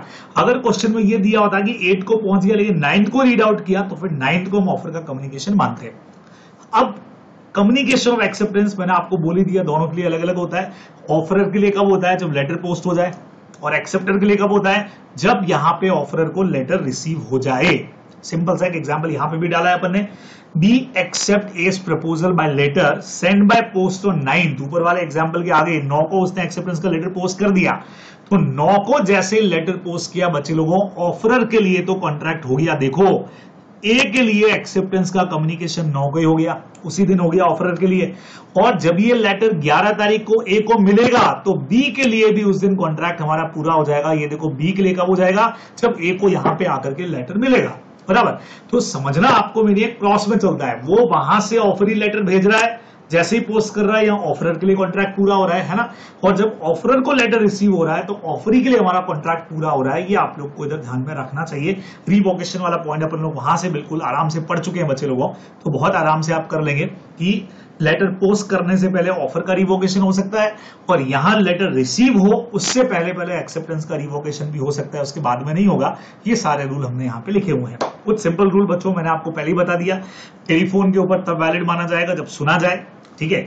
और कई बार इस पे बच्चे लोगों को एक बहुत इंपॉर्टेंट चीज वो भी थी कि कई बार हम ऑफर के साथ में कुछ कंडीशंस को अटैच कर देते हैं। तो जैसे ही ये कंडीशन आपने उस कॉन्ट्रैक्ट में एंटर हुए एक्सेप्टेंस दिया, मान लेते हैं आपने कंडीशन भी मान ली। याद है आपको एग्जांपल वो एयर इंडिया वाला, कि जहां पे एयर इंडिया के अंदर कुछ कंडीशंस लिखी हुई थी, टिकट के आगे लिखी हुई थी या वहां पे नोटिस बोर्ड पे लिखी थी, तो ये प्रिजम्पशन लिया जाएगा कि अगर आपने टिकट परचेज कर लिया है तो इट मींस वहां आपका उन कंडीशंस के लिए भी एक्सेप्टेंस हो गया है, ठीक है। ये Mukul Dutta versus Indian airline का हमारा एग्जांपल था। सेम वो लिली वाला, व्हाइट लिली वाला जो ड्राई क्लीन वाला एग्जांपल अपन ने लिया था बच्चे लोगों की, जब आप ड्राई क्लीन के कपड़े दे रहे हो तो जैसे ही आपने उसका कपड़े दिए, वो रिसिप्ट आपने रिसीव किया, तो उस पर लिखी हुई कंडीशंस के लिए आप लोग बाउंड हो जाते हो। ये मान के चला जाता है कि आपने उन कंडीशंस पे भी एक्सेप्टेंस दिया है। हालांकि कंडीशन रीजनेबल होनी चाहिए। अपन ने एग्जांपल में यही पढ़ा कि कंडीशन रीजनेबल नहीं थी, इसलिए कोर्ट ने उनको हटा दिया। लेकिन नॉर्मल पॉइंट क्या है, sometime there are situation where there are contract with special condition. These special condition are conveyed tacitly. Tacitly का मतलब हो गया कि भाई कहीं पे लिखी हुई है या नोटिस बोर्ड पे लगी हुई है या छोटे में लिखी हुई है, और एक्सेप्टेंस भी उनका एक तरह से tacitly होता है। tacitly का मतलब कंडेक्स ही होता है कि जैसे आपने टिकट परचेज किया, इट मींस आपने कंडीशंस के लिए भी एक्सेप्टेंस दे दिया है। तो ये आप लोगों को सेकंड चैप्टर के अंदर भी ध्यान में रखना चाहिए बच्चे लोगों। तो यहां आकर के हमारा जो चैप्टर नंबर 2 है वो भी हो जाएगा पूरी तरह से कंप्लीट। चलिए अब बढ़ते हैं चैप्टर नंबर 3 की तरफ। तो थर्ड चैप्टर बच्चे लोगों कंसिडरेशन का क्या कहता है, सबसे पहले डेफिनेशन के ऊपर बात कर लेते हैं। When at the desire of the promisor, the promisee or any other person has done or abstained from doing something। याद आया बच्चे लोगों को एक ही डेफिनेशन, जिसमें प्रेजेंट टेंस भी है, जिसमें पास्ट टेंस भी है, जिसमें फ्यूचर टेंस भी है। थोड़ा सा याद करना मुश्किल हो जाता है। प्रोमिसर का डिजायर पे प्रोमिस या किसी और पर्सन ने कुछ भी किया या डन और एब्सटेन फ्रॉम डूइंग, किया या नहीं किया, टू डू समथिंग और नॉट टू डू समथिंग वाला पॉइंट अपना। डज और एब्सटेन फ्रॉम डूइंग, फिर से वही बात हो गया, किया या करने से मना किया, या प्रॉमिस किया करने का या प्रॉमिस किया नहीं करने का, एब्सटेन फ्रॉम डूइंग समथिंग, तीनों टेंस लग गए। तो यहां पे हम कहेंगे कि भाई यही चीज जो करने या नहीं करने वाली चीज है बच्चों, वही होती है एक्चुअल में कंसिडरेशन। बट ऑब्वियस है, मैंने आपको बोला आप मेरी कार परचेज कर लीजिए 10 लाख रुपए के अंदर, तो कार और 10 लाख हमारे लिए कंसिडरेशन हो गया है ना। मैंने अगर किसी को ऑफर किया कि तुम मेरी पिक्चर के अंदर काम करो, मैं तुमको 10 लाख दूंगा, तो ये किसी काम को करने के लिए हो गया। तुम किसी और की मूवी नहीं करोगे, मैं तुमको 10 लाख देता हूं, तो ये नहीं करने का उसका जो प्रॉमिस है वो नॉट टू डू वाला कंसिडरेशन हो गया, एब्सटेन वाला कंसिडरेशन हो गया, और 10 पैसा जो है वो सामने वाले के लिए कंसिडरेशन हो गया। तो ये हम लोग अच्छी तरह से जानते हैं। अब किसी भी वैलिड कंसिडरेशन के लिए जो क्वालिटीज हमको चाहिए बच्चे लोगों, तो सबसे पहला पॉइंट डेफिनेशन के अंदर ही आ गया, कंसिडरेशन हमेशा प्रोमिसर की डिजायर पर होना चाहिए। अगर किसी और की डिजायर पर है या वॉलंटरी डिजायर है, तो वहां पे वैलिड कंसिडरेशन कभी भी नहीं माना जाएगा। याद आया आपको एग्जांपल, जहां पे वॉलंटरी कंसिडरेशन है, यानी जहां बगैर सामने वाले के ऑफर की या रिक्वेस्ट की अगर मैंने उसके लिए कुछ भी काम कर दिया है, तो लॉ कहता है कि भाई वो चीज कभी भी कंसिडरेशन के अंदर काम नहीं आएगी, ठीक है। या at the instance of third party अगर हमने कोई भी काम करके दे दिया, इसमें अपना वो बेस्ट एग्जाम्पल था बच्चे लोगों को याद करो, जो अपने एक एग्जाम्पल भी था कि रोड बनानी है और कॉलोनी वालों ने उस रोड बनाने का कॉन्ट्रैक्ट एक पर्सन को दिया, सेम टाइम पे उसको गवर्नमेंट से भी कॉन्ट्रैक्ट मिल गया है क्योंकि वो गवर्नमेंट के कॉन्ट्रैक्टर था। तो इट मींस जो उसने काम किया वो हमारी डिजायर पे नहीं करके गवर्नमेंट की डिजायर पे किया, तो हमसे कंसिडरेशन की डिमांड नहीं कर सकता है, क्योंकि कंसिडरेशन तभी वैलिड होता है जब वो पार्टीज की डिजायर के ऊपर ही हो, प्रोमिसर की डिजायर के ऊपर ही हो, नहीं तो नहीं माना जाएगा। ये हमने को ध्यान में रखना था, ठीक है। It need not benefit for the promisor himself. मैंने आपको एग्जांपल दिया था कि आपके पेरेंट्स आपके लिए जो चीजें लेके आ रहे हैं, कॉन्ट्रैक्ट वो कर रहे हैं लेकिन खुद के बेनिफिट के लिए नहीं कर रहे, आपके बेनिफिट के लिए कर रहे हैं, तो प्रोमिसर के फायदे के लिए हमेशा हो ऐसा जरूरी नहीं है। कंसिडरेशन हमेशा लॉफुल होना चाहिए, रियल होना चाहिए, इलिजरी या फेक नहीं होना चाहिए। अपने को पता है in the eyes of law उसका कुछ ना कुछ वैल्यू होना चाहिए। The performance of existing obligation is no consideration. बच्चों सलमान वाला जो हमारा एग्जांपल था बराबर, कि जहां एक केस लड़ने के लिए कोई, मान लीजिए कि कोई पर्सन अपना केस लड़ने के लिए मुझे 1 करोड़ रुपया देता है और फिर मुझे वही बंदा 50 लाख और देता है उस केस को विन करने के लिए, तो बट ऑब्वियस है जब मैं 1 करोड़ ले चुका हूं तो वो खाली केस लड़ने का नहीं है, केस लड़ूंगा तो बट ऑब्वियस जीतने के लिए लड़ूंगा। तो सेम चीज के लिए अगर मुझे आप और ऑब्लिगेशन देते हैं तो और कंसिडरेशन देते हैं तो वो कभी भी वैलिड कंसिडरेशन नहीं होगा एग्जिस्टिंग ऑब्लिगेशन के लिए। मोस्ट इंपॉर्टेंट पॉइंट था, कंसिडरेशन का एडिक्वेट होना जरूरी नहीं है, बस समथिंग इन रिटर्न होना चाहिए बच्चे लोगों, कुछ ना कुछ होना चाहिए और फ्री कंसेंट होनी चाहिए, बस ये अपने को ध्यान में रखना है। अदरवाइज कॉन्ट्रैक्ट कभी भी वॉइड नहीं होगा। फ्री कंसेंट अगर नहीं है और कंसिडरेशन आपका, जैसे 5 लाख की चीज मैंने आपसे 50 रुपए के अंदर ले लिया लेकिन फोर्स करके लिया, तो बट ऑब्वियस है वॉइडेबल कॉन्ट्रैक्ट बनेगा। अदरवाइज कोई पर्सन अपनी चॉइस से, क्योंकि प्रोमिसर की डिजायर पे है, तो अगर मैं अपना 1 लाख का चीज आपको 1000 के अंदर भी दे रहा हूं तो भी वैलिड कॉन्ट्रैक्ट बन सकता है, क्योंकि एडिक्वेट होना जरूरी नहीं है, बस समथिंग इन रिटर्न होना चाहिए। ठीक है, चनैया वर्सेस रमैया का मोस्ट इंपॉर्टेंट पॉइंट बच्चों, कंसिडरेशन फर्निश कौन करेगा? प्रॉमिस ही कर सकता है, उसके अलावा भी कोई कर सकता है बराबर से। कंसिडरेशन डिजायर हमेशा प्रोमिसर की होगी, लेकिन कंसिडरेशन देने वाला जो पर्सन है वो प्रोमिस भी हो सकता है, कोई और पर्सन भी हो सकता है। जैसे चनैया वर्सेस रमैया के केस के अंदर कॉन्ट्रैक्ट हुआ था मदर और डॉटर के बीच में, लेकिन जिसके अंदर बेनिफिट सारे किसको दे रहे थे? उसकी आंटी को दे रहे थे, उसकी मासी को दे रहे थे। तो मासी की तरफ से कंसिडरेशन भले नहीं आ रहा है, क्यों नहीं आ रहा है? क्योंकि उस लड़की की मदर ऑलरेडी कंसिडरेशन का पेमेंट कर चुकी थी। चनैया वर्सेस रमैया में हमने पढ़ा, तो ये अपने को ध्यान में रखना है, consideration may be furnished by the promisee, या कोई और पर्सन भी पे कर सकता है। ठीक है, कंसिडरेशन टू डू और नॉट टू डू समथिंग के लिए होता है, पॉजिटिव नेगेटिव अपना वही पॉइंट हो गया बच्चों, हो सकता है, अपने को ध्यान में रखना चाहिए।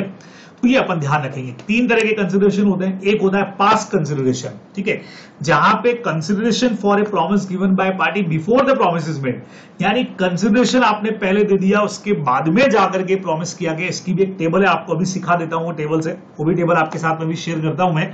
प्रेजेंट कंसिडरेशन जो साइमल्टेनियसली हो रही है, इधर मैंने आपको पैसा दिया, आपने इधर मेरे लिए काम किया, प्रेजेंट, दोनों ही लोग फ्यूचर में कुछ करने वाले हैं, तो हमारा फ्यूचर कंसिडरेशन हो जाएगा बच्चे लोगों, ये अपने को ध्यान में रखना चाहिए। तो पास्ट कंसिडरेशन के लिए मैंने एक और टेबल आप लोगों को प्रोवाइड की थी, ये देखिए, जहां पे हमने लगभग सारी सिचुएशंस के ऊपर बात कर ली थी और बहुत जबरदस्त तरीके से बात हुई थी। तो ये टेबल भी आप मेरे साथ में यहां से देख सकते हैं, जिसमें मैंने सारे के सारे पॉइंट जो है वो इस पूरे चैप्टर में जहां जहां जो जो सिचुएशन आ गई वो मैंने सारी की सारी यहां पे आपके लिए कवर कर दी है। तो आप इसको देख लें, जिनके पास नहीं हो स्क्रीनशॉट ले सकते हो।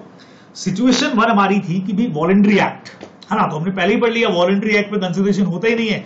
तो बहुत सीधा सा एग्जांपल मैंने लिया था, एक पर्स लॉस्ट होता है, सामने वाले ने वॉलंटरी रिटर्न कर दिया, अपने मन से रिटर्न किया, यहां पे कोई लीगल ऑब्लिगेशन नहीं बनता है बच्चे लोगों, क्योंकि जो उसने किया वॉलंटरी किया, और हाँ ज्यादा से ज्यादा उसका जो खर्चा हुआ वो हमको वापस देना पड़ेगा, क्योंकि उसके और हमारे बीच में क्वासी कॉन्ट्रैक्ट बनता है, फाइंडर ऑफ लॉस गुड्स वाला। ठीक है, सेकेंड कंडीशन ये है compensation for past voluntary act बच्चे लोगों, जो हम पढ़ेंगे कहां पे, सेक्शन 25 के एक्सेप्शंस के अंदर भी। पर्स लॉस्ट होता है, सामने वाले ने आकर के रिटर्न कर दिया, अब रिटर्न उसने कर दिया, अच्छा उसने रिटर्न वॉलंटरी किया, हमने नहीं बोला था रिटर्न करने को, उसने खुद ने रिटर्न किया, तो वैसे तो सिचुएशन सेम है, लेकिन अब हमने जाकर के प्रॉमिस कर दिया कि हम आपको इतना पैसा देंगे, तो लॉ कहता है कि यहां पे वैलिड कॉन्ट्रैक्ट होगा, लेकिन सिचुएशन कौन सी होगी? Compensation for past voluntary transactions. ठीक है, तीसरा सिचुएशन, यहां पे भी पर्स लॉस्ट होता है, रिक्वेस्ट किया कि भी जो भी रिक्वेस्ट फॉर सर्च की भी जो भी जिसको भी मिले ढूंढ के लाओ, लेकिन कोई रिवॉर्ड डिक्लेयर नहीं किया बच्चे लोगों, किसी ने ला करके दे दिया, कोई लीगल ऑब्लिगेशन नहीं बनेंगे। चौथा नंबर जो भी हम पढ़ रहे हैं पास्ट कंसिडरेशन वाला, या उससे पहले आप 5वां सिचुएशन पढ़ लो, पर्स लॉस्ट होता है, रिक्वेस्ट करते हैं, जो भी लाएगा उसको पैसा देंगे, it is a matter of general offer, तो जो लाएगा उसको देना है, वैलिड कॉन्ट्रैक्ट बनेगा।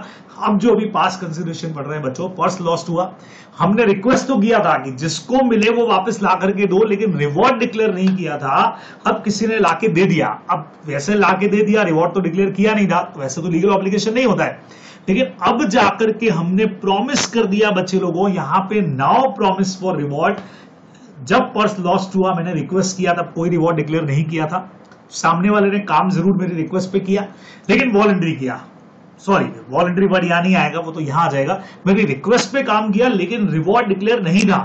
अब अगर उसके रिटर्न करने के बाद में रिवॉर्ड डिक्लेयर करता हूं लोग बच्चों, तो भी लॉ कहता है कि ये वैलिड कॉन्ट्रैक्ट बनेगा, बिकॉज ये मैटर होगा पास्ट कंसिडरेशन का। तो आपको एग्जाम में मेनली ध्यान रखना पड़ेगा कि इन दो सिचुएशन में हमारा डिफरेंस क्या जा रहा है ना। यहां पे वॉलंटरी था, यहां पे हमारी रिक्वेस्ट पे काम किया है, बराबर। यहां वॉलंटरी काम का रिवॉर्ड डिक्लेयर किया तब भी वैलिड कॉन्ट्रैक्ट बनेगा। यहां काम रिक्वेस्ट पे किया, पहले रिवॉर्ड डिक्लेयर नहीं था लेकिन काम के बाद आपने कर दिया, तो it is a matter of past consideration चला जाएगा। ये आप लोग को इधर से ध्यान में रखना चाहिए। बहुत जबरदस्त वाली टेबल है, आपका काम बहुत ईजी कर देगी है। हाँ, एग्जाम पर्पस के लिए अपने को ध्यान में रखना है, ठीक है। नाउ बच्चे लोगों, चैप्टर का मोस्ट इंपॉर्टेंट पार्ट है प्रिविटी ऑफ कॉन्ट्रैक्ट। हम लोग सब जानते हैं ओनली पार्टीज टू कॉन्ट्रैक्ट में sue एंड बी sued, और जो भी स्ट्रेंजर टू कॉन्ट्रैक्ट है वो सूट फाइल नहीं कर सकता है, क्योंकि जब दो लोगों के बीच का मैटर है तो प्रिविटी ऑफ कॉन्ट्रैक्ट यही कहता है कि वही एक दूसरे पर केस कर सकते हैं। लेकिन इसके बहुत सारे एक्सेप्शंस हैं। वो एक्सेप्शन जहां पे थर्ड पार्टी को भी हम केस करने का राइट देते हैं बच्चे लोगों को। पहला एग्जांपल ट्रस्ट का है, याद आ गया आपको एग्जांपल। 3 लोग होते हैं, एक सेटलर, एक ट्रस्टी और एक बेनिफिशियरी। यहां से पुणे मैंने अपने स्टूडेंट को बुक भेजा है और कोरियर के थ्रू भेजा है और वो बुक लॉस्ट हो गया, तो मैं भी और मेरा स्टूडेंट भी यहाँ पे केस कर सकता है। जबकि कॉन्ट्रैक्ट मेरा और कोरियर कंपनी का है, तो मैं यहाँ पे सेटलर हूं क्योंकि बुक मैंने भेजी है, स्टूडेंट मेरा बेनिफिशियरी है बिकॉज उसको बेनिफिट मिल रहा है, और ट्रस्टी यहाँ पे कोरियर वाला है। और अगर ये बुक लॉस्ट होती है तो उसके अगेंस्ट में चलो मैं तो केस कर ही सकता हूं, लेकिन मेरा स्टूडेंट भी केस कर सकता है, भले ही वो कॉन्ट्रैक्ट की पार्टी नहीं हो, है ना। तो यहां पर वो मैटर पढ़ रहे हैं जहां थर्ड पार्टी भी सूट फाइल कर सकती है बच्चों। फैमिली सेटलमेंट अगर हो रहा है, तो वसीयत वगैरह बन रही है, फैमिली सेटलमेंट कुछ भी हो रहा है, तो कोई भी ऐसा पर्सन जो कॉन्ट्रैक्ट की पार्टी नहीं भी हो, उसको भी सूट फाइल करके अपना अमाउंट या जो भी उसका पार्टीशन शेयर है वो लेने का राइट होता है। मैरिज एक्सपेंसेस बच्चे लोगों, हिंदू अनडिवाइडेड फैमिली के अंदर मैरिज एक्सपेंसेस के लिए सूट फाइल करने का राइट दिया है। जैसे पुराने टाइम में क्या होता था, आज भी हिंदू अनडिवाइडेड फैमिली में करता क्या करता है, कुछ अमाउंट डिस्ट्रीब्यूट कर देता है कि इतना इतना इतना इस बंदे की शादी पे खर्च करना है, और भले ही वो पार्टी नहीं है उस कॉन्ट्रैक्ट की, तो भी वो पर्सन अपने मैरिज एक्सपेंसेस के लिए सूट फाइल कर सकता है। अपने को ध्यान में रखना है बच्चों। एक्नॉलेजमेंट वाला पॉइंट याद करिए कौन सा था, मैंने ए को पैसा दिया कि ये पैसा बी तक पहुंचा देना, ठीक है। तो ए और बी के बीच में बेसिकली कोई कॉन्ट्रैक्ट नहीं है और वो बाउंड भी नहीं है, लेकिन अगर ए ने बी को एक्नॉलेज कर दिया, बता दिया कि सर ने पैसा दिया है तुम्हारे लिए जो मेरे पास पड़ा है, तो लॉ कहता है अभी अगर वो पैसा नहीं दे तो बी ए के अगेंस्ट में सूट फाइल कर सकता है। तो if one of party to a contract acknowledge that, A ने एक्नॉलेज किया the payment to a third party B के साथ कि भी तुम्हारा पैसा मेरे पास पड़ा है और सर ने दिया है, मैं एजेंट की तरह से आया हूं, तो वहां पे एक बाइंडिंग कॉन्ट्रैक्ट बनेगा और बी ए पर सूट फाइल कर सकता है, ठीक है। नाउ असाइनमेंट बच्चे लोगों, assignee can enforce the contract even is not a party to contract. इसके लिए आपको नेगोशिएबल इंस्ट्रूमेंट एक्ट बच्चों हमेशा दिमाग में रखना चाहिए अपने, याद करो। हाँ, 3 लोग हम लोगों ने पढ़े थे, एक पर्सन हमारा ए हो गया, दूसरा पर्सन हमारा बी हो गया, तीसरा पर्सन हमारा सी हो गया, ठीक है। अब हम लोग बहुत अच्छी तरह से जानते हैं कि ये पर्सन हमारा मान लीजिए कि ड्रॉई है। कौन है बच्चे लोगों? ड्रॉई, ठीक है। ये बी हमारा ड्रॉवर हो गया जिसको इसने बिल एक्सेप्ट करके दिया, और सी जिसके पास में अभी बिल एंडोर्स करके पहुंचा यानी कि पे। तो सी के पास में राइट है कि ड्यू डेट के ऊपर वो ड्रॉई यानी ए से अपना पैसा रिकवर कर सकता है। सर ए से पैसा क्यों रिकवर करेगा, जबकि सी और ए के बीच में तो कोई कॉन्ट्रैक्ट ही नहीं है। दिस इज कॉल्ड असाइनमेंट, जहां बी ने अपने राइट बच्चे लोगों सी को ट्रांसफर कर दिए और उस केस में सी यहां पे ए से पैसा रिकवर कर सकता है। It is matter of assignment, अपने को ध्यान में रखना है, ठीक है। वैसे स्टडी मेट में आपको वो इंश्योरेंस कंपनी का एग्जांपल दिया है कि अगर कोई पर्सन पॉलिसी होल्डर है तो उसके मरने के बाद उसके नॉमिनी को सारा राइट मिलेगा क्योंकि उसने अपने राइट असाइनी को ट्रांसफर कर दिए। बच्चे लोगों, famous point condition running with the land. अरे वो छोटे लाल वाला जो क्वेश्चन अपन ने किया स्टडी मेट में भी दे रखा है, purchaser of land is bound by certain duties affecting the land. याद करो वो एग्जांपल, एक पर्सन ने अपना लैंड किसी को सेल किया, 10 एकड़ जमीन बेचा, लेकिन कंडीशन क्या रखी है कि 1 एकड़ जमीन मेरे बेटे की रहेगी और वो वहां पे सिर्फ एग्रीकल्चर काम करेगा और वहां पे कोई इंडस्ट्री या फार्म हाउस वगैरह नहीं बनाएगा, और उसने किसी को बेच दिया। और जिस बंदे ने खरीदा उसने पूरे 10 एकड़ के ऊपर मान लीजिए मॉल बनाने का काम शुरू कर दिया, तो वहां पे अब जो ये ट्रस्टी बेनिफिशियरी जैसा भी पॉइंट लग रहा है आपने को, वहां पे उसका जो सन है सेलर का, वो इस कॉन्ट्रैक्ट को बाउंड करवा सकता है और उसको रोक सकता है कि नहीं आप पूरा 10 एकड़ पे नहीं बना सकते हो भाई, क्योंकि वो जमीन मेरे लिए है, ठीक है। क्योंकि जो लैंड का परचेजर होता है वो उस लैंड के साथ जुड़ी हुई जो ड्यूटीज लगाई गई है, तो इस तरह की कंडीशन लगाई गई है बच्चों, उससे भी बाउंड होता है। तो फेमस केस था अपना।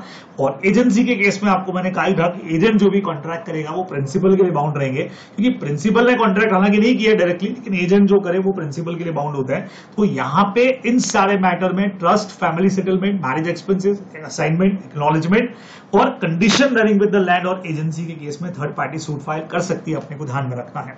ठीक है, फिर बच्चों इस चैप्टर का सेक्शन 25 वाला पॉइंट याद आया आप लोगों को? कौन सा था भाई? No consideration no contract. अगर हमारे बीच में कंसिडरेशन नहीं है तो लॉ कहता है हमारे बीच में कॉन्ट्रैक्ट भी नहीं है। अरे कंसिडरेशन नहीं तो कॉन्ट्रैक्ट भी नहीं है, लेकिन एक्सेप्शंस है। पहला एक्सेप्शन हमारा फेमस नेचुरल लव और अफेक्शन, तुम सबका फेवरेट पॉइंट।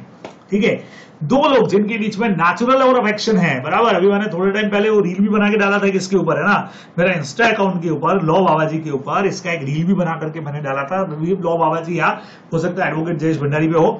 तो उसमें क्या था? 3 कंडीशंस। दो लोग जिनके बीच में नियर रिलेशंस हो, जैसे हस्बैंड वाइफ हो गए, या पेरेंट और चाइल्ड हो गया, ब्लड रिलेशंस वाले या मैरिज रिलेशंस वाले हो गए, और एक पर्सन ने दूसरे को प्रॉमिस किया लव और अफेक्शन की वजह से, प्यार मोहब्बत है। याद करो, पापा ने आपको कहा बेटा सीपीटी फाउंडेशन पास कर लो, तुमको हम जो चाहिए लाके देंगे। ठीक है, अब वो नियर रिलेशन भी है, पापा ने लव और अफेक्शन में बोला है, वैसे तो सोशल या डोमेस्टिक एग्रीमेंट है, लेकिन यही चीज अगर पापा ने लिख करके आपको दे दिया और इसका रजिस्ट्री आपने करवा लिया है, तो फिर ये वैलिड कॉन्ट्रैक्ट बन जाएगा। भले ही कंसिडरेशन नहीं है भैया, पापा आपको गाड़ी देंगे, बदले में आप क्या दे रहे हो? डिग्री तो आपकी उनकी थोड़ी है, बराबर। फिर भी लॉ कहता है 3 कंडीशन है बच्चों, नियर रिलेशन, लव और अफेक्शन और रिटर्न एंड रजिस्टर्ड। ठीक है, इनमें से एक भी कंडीशन अगर गायब हो गई तो फिर ये पॉइंट लगने वाला नहीं है, तो फिर वो एग्रीमेंट दो कंसिडरेशन के वैलिडिटी में नहीं जाएगा। ठीक है, पास वॉलंटरी सर्विसेज बच्चों, अभी मैंने आपको उस टेबल से पूरा सिखा दिया। पास वॉलंटरी में पर्सन ने जो काम किया वो अपना वॉलंटरी किया और फिर हमने उसको प्रॉमिस किया था, तो बगैर कंसिडरेशन के भी हमारा कॉन्ट्रैक्ट एब्सोल्युटली वैलिड जाता है। अपने को ध्यान में रखना है, जो भी गिफ्ट्स आपने दे दिए वो हमेशा वैलिड होते हैं बच्चों, क्योंकि गिफ्ट हमेशा विदाउट कंसिडरेशन ही होते हैं। और जो गिफ्ट्स आपने दे दिए उसमें आप ये डिमांड नहीं कर सकते अपने यहाँ, इसलिए गिफ्ट में जो प्रॉपर्टी ट्रांसफर होती है ना, तो बिना कंसिडरेशन के भी वो वैलिड मानी जाती है, क्योंकि गिफ्ट में वैसे भी कंसिडरेशन नहीं होता है। एजेंसी बच्चे लोगों, एजेंसी कॉन्ट्रैक्ट में लॉ ने कह दिया अगर कोई मेरा एजेंट बनता है तो जरूरी नहीं है कि मैं उसको कुछ कंसिडरेशन दूं, फिर भी अगर मेरे ब्याह पे कुछ वो काम करके आ गया तो मैं उससे बाउंड हो जाऊंगा, बिकॉज एजेंसी कॉन्ट्रैक्ट में लॉ ने का कंसिडरेशन हो भी सकता है, नहीं भी हो सकता है, दोनों ही चीजें वैलिड है, ये अपने को ध्यान में रखना चाहिए। सेम बच्चे लोगों, अगर किसी को चैरिटी का मैंने प्रॉमिस कर दिया, याद करो अपना पॉइंट, अगर मेरे चैरिटी के प्रॉमिस के बेस पे सामने वाले ने लाइबिलिटी क्रिएट कर दिया है तो मैं देने के लिए लायबल हो जाऊंगा, अदरवाइज प्रॉमिस टू चैरिटी के लिए मैं रिस्पॉन्सिबल नहीं हूं। If liability created on fate of promisor then promisor is liable to pay, otherwise not. हाँ, जो चैरिटी मैं कर चुका हूं वो हमेशा वैलिड मानी जाएगी, बिकॉज चैरिटी कॉन्ट्रैक्ट भी बिना कंसिडरेशन के भी वैलिड होते हैं। बच्चे लोगों, मोस्ट इंपॉर्टेंट पॉइंट, 3 साल में अपना डेब्ट टाइम बार हो जाता है, अनइन्फोर्सेबल कॉन्ट्रैक्ट बन जाता है। लेकिन टाइम बार होने के बाद भी अगर मान लीजिए कि वो रिटर्न में आ गया है, बराबर, किसी ने रिटर्न में लिख दिया और साइन बाय डेटर और इस एजेंट है, तो फिर वो कॉन्ट्रैक्ट हमारा वैलिड बन जाएगा बच्चों।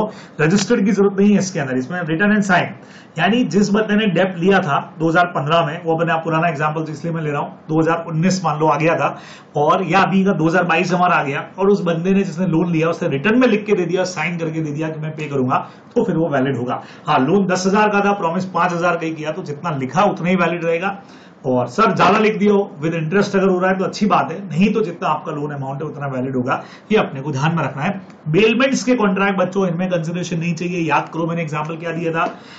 बेलमेंट वैसे तो सी एंटर का मैटर है हमारा पूरा, एक पर्सन, वैसे सोगा में भी पढ़ा है, एक पर्सन दूसरे पर्सन को कुछ गुड्स देता है किसी पर्पस के लिए, पर्पस पूरा होने के बाद गुड्स वापस आ जाएंगे, और बेलमेंट विद कंसिडरेशन भी होता है और विदाउट भी होता है। याद करो, बेस्ट एग्जांपल दिया था मैंने, गाड़ी सर्विस में हमने दी तो स्टार्टिंग कुछ सर्विसेज फ्री होती है, तो आपने गाड़ी दिया एक पर्पस से, गाड़ी रिपेयर होकर आपके पास सर्विस होकर वापस आ जाएगी, और बिना पैसा लिए विदाउट कंसिडरेशन आएगी। अभी भी मैंने नया गाड़ी लिया, अभी सर्विस कराई है मैंने उसकी, तो बाकायदा घर से वो गाड़ी लेकर के गया, सर्विस करके शाम को वापस ला के दिया, बिल पकड़ाया 0 अमाउंट का। इट मींस ये बेलमेंट का कॉन्ट्रैक्ट है जो बिना कंसिडरेशन के भी वैलिड होता है, ये अपने को ध्यान में रखना चाहिए। कुछ भी उसमें अगर वो प्रॉब्लम वहां क्रिएट कर देते उसमें, तो मैं उनके ऊपर सूट फाइल कर सकता हूं। लेकिन 3 सर्विसेज के बाद सारी पेड सर्विसेज होंगी, तो ये विद भी होता है विदाउट भी होता है, तो ये कुछ चीजें ऐसी है बच्चों जो विदाउट कंसिडरेशन के भी वैलिड कॉन्ट्रैक्ट मानी जाती है, बराबर। इनमें कौन कौन सी आ गई? नेचुरल लॉ ऑफ एक्शन आ गया, पास वॉलंटरी सर्विसेज आ गया, गिफ्ट आ गया, डोनेशन आ गया, एजेंसी आ गया, टाइम बार डेप्ट आ गया, बेलमेंट आ गया। ये अपने को ध्यान में रखना चाहिए। इसी के साथ आपका चैप्टर नंबर 3 भी इधर हो गया खत्म। तो हमारा जो पहला सेशन है इसके अंदर हम लोग बच्चे लोगों आज बात कर रहे हैं चैप्टर नंबर 3 पर। हम लोग जो है वो बात कर चुके हैं, ठीक है। तो इन तीनों चैप्टर्स को जबरदस्त तरीके से तैयार करिएगा। नेक्स्ट के अंदर आपसे फिर मुलाकात होगी एकदम जल्दी से, जहां अगले चैप्टर्स के ऊपर हम लोग अपनी बात करेंगे। तो आप पूरा एक साथ नहीं बनाना, बहुत लंबा वीडियो बन जाएगा अगर मैंने सारा पूरा इंडियन कॉन्ट्रैक्ट एक साथ में ले लिया तो देखते हैं इसको किस तरह से सेट करते हैं बराबर से। तो अच्छे से तैयारी करिएगा। All the best.